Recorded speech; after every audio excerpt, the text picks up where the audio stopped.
بسم الله الرحمن الرحيم. يا أيها المزمل قم الليل إلا قليلا نصفه أو انقص منه قليلا أو زد عليه ورتل القرآن ترتيلا إنا سنلقي عليك قولا ثقيلا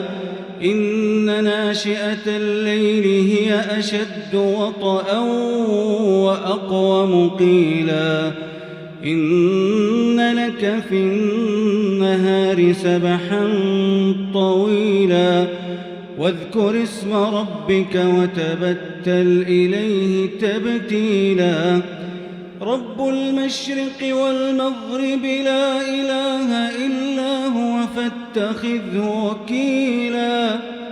واصبر على ما يقولون واهجرهم هجرا جميلا وذرني والمكذبين أولي النعمة ومهلهم قليلا إن لدينا أنكالا وجحيما وطعاما ذا غصة وعذابا أليما يوم ترجف الأرض والجبال وكانت الجبال كثيبا مهيلا إنا أرسلنا إليكم رسولا شاهدا عليكم كما أرسلنا إلى فرعون رسولا فعصى فرعون الرسول فأخذناه أخذا وبيلا فكيف تتقون إن كفرتم يوما يجعل الولدان شيبا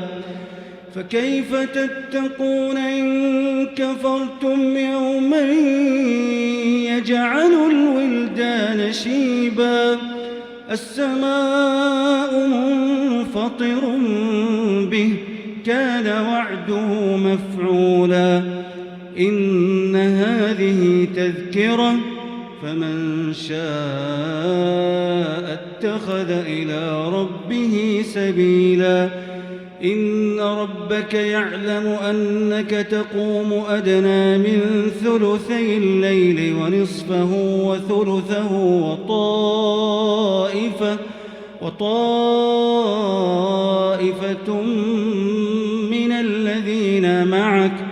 والله يقدر الليل والنهار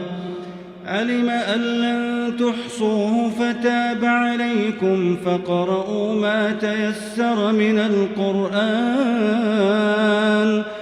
علم أن سيكون منكم مرضى وآخرون يضربون في الأرض يبتغون من فضل الله